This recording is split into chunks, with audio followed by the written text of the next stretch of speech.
Thank you for listening today on Revealing Wholeness, sponsored by Infinity Whole Health. Check out our website at infinityWholeHealth.com, where we are revealing the eternal in each individual, the infinite in the individual. The creativity is made manifest. Limitation is let go. Now, here's your host, Dr. Troy Munson. Hello and welcome. I'm Dr. Troy Munson on Revealing Wholeness. You know, if you read today's title, you're probably thinking, that's a lot. And I'm kind of interested. Why is the hair thinning on my legs as a man? Or my beard getting more scant? Or my hair on top of my head getting worse? And why am I growing hair maybe in my ears? As a woman, why is my hair getting thin? Why is my skin rip easily? Why am I getting aging spots or liver spots? And so these all have, unfortunately, a very good reason, but you may not like it. So if you're kind of concerned about your health, this might make you a little fearful, but that's not my goal. My job is to make you understand that there is essential tissue in the human body and there is non-essential tissue in the human body. And when we look at hair, skin, nails, that's non-essential tissue. Your body does not care if you have hair. Think about it. It can live just fine without hair. It does not care if your skin looks like crap. It can go on just fine as long as you have at least some skin, but it can look crappy. It's not going to fix it. Is the skin the largest organ in the human body? Most people know that fact. And so if that organ doesn't look good, guess what other organs don't look good? All of them.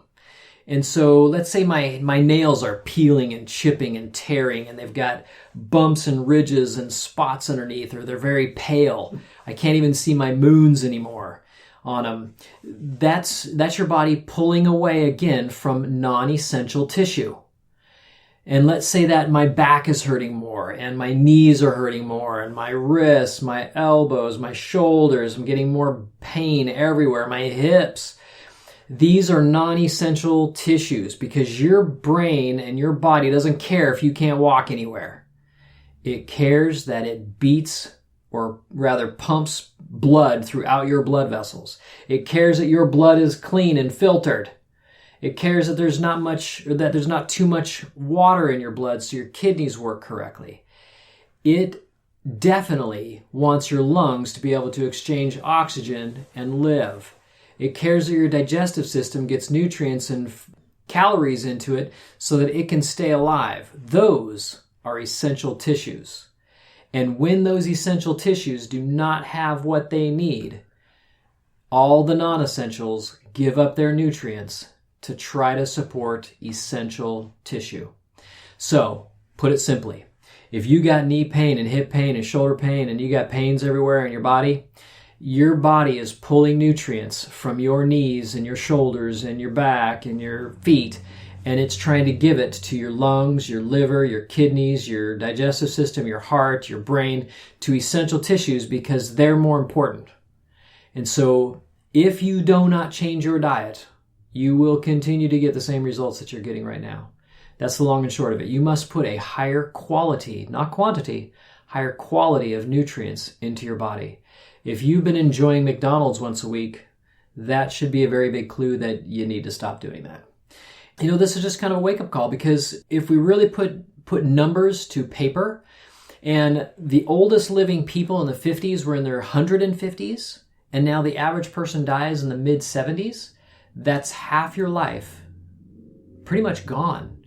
And if we look at it as a lot of diet and lifestyle, which it is, it's not genetic. I mean, there's genetic predispositions, but as we talked about, we now have figured out scientifically that most health conditions, of all the health conditions out there, less than 2% of them are truly genetic in relationship. So you might be one of those those 1% or 1.5% that actually have a genetic something rather. But even that, if your diet and lifestyle are stellar, you can even overcome genetic predispositions. We truly believe that, and we've shown it time and again. So we're not gonna blame genetics here. We're gonna put the blame squarely where it belongs, on the fork that we lift to our mouth. And so as we look very, very closely at that and say, okay, how much does one bad meal take away from my lifespan? Well, if we start adding up all the meals that you've had, and it's going to be half your life taken away, that means every meal impacts you for 8 hours. So 3 bad meals a day is a full day of your life taken away. And so you get 150 years. By the time you're 75, half your life is gone. And you might say, well, my grandma died at 77 and she ate pretty good. She didn't eat great, but she ate pretty good. I said, well, then we may have to reevaluate that, because we got people now dying at 38 of a heart attack. So maybe it's a lot more than 8 hours, but I'm telling you right now, every meal is at least 8 hours. Can we agree on that? Because lifespan is half of what it should be. And it's probably a lot more. So I'm just going to be conservative because I want to give you the benefit of the doubt. 8 hours per meal. So when you go and enjoy that meal that you know you probably shouldn't eat, you have to ask yourself, is it worth 8 hours of your life?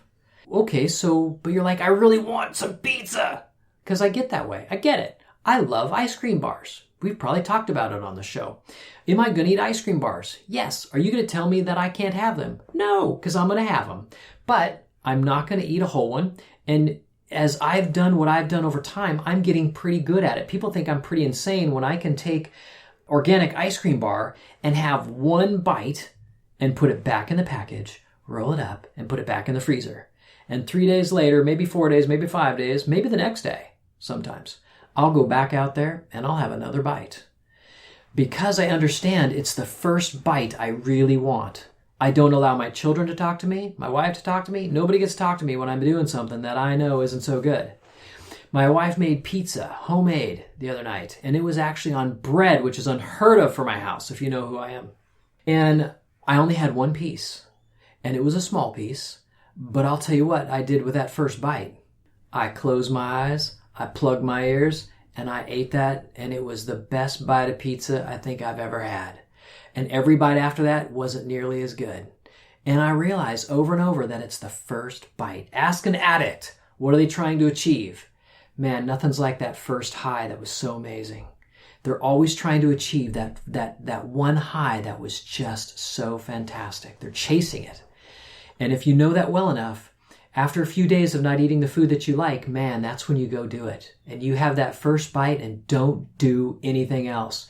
Don't have music playing, don't have the TV on, man. You go into your happy place, eyes closed, and enjoy the tar out of whatever it is you know that's not very good for you. I totally believe in that. I don't think we should limit ourselves in experiences, but sometimes quantity gets the better of us.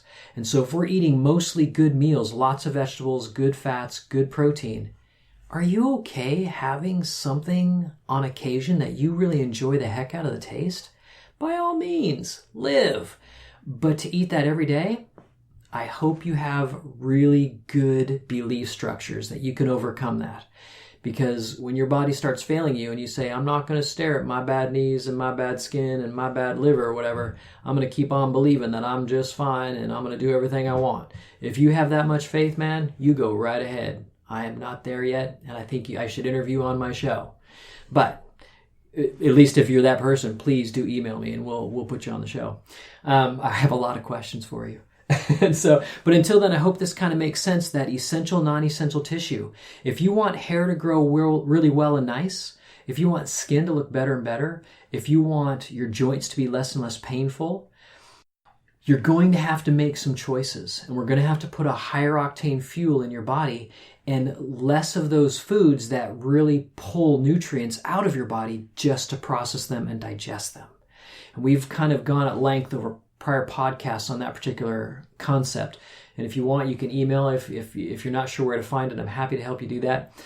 But until next show, I hope your hair and your skin and your nails look better and your joints feel better and your knees feel better, and that your food choices are awesome, and that you're getting the wonderful vegetables and different colored vegetables and great grass-fed beef and fish and things that you enjoy, and have an amazing time. And I'm Dr. Troy Munson on Revealing Wholeness. Thanks for listening.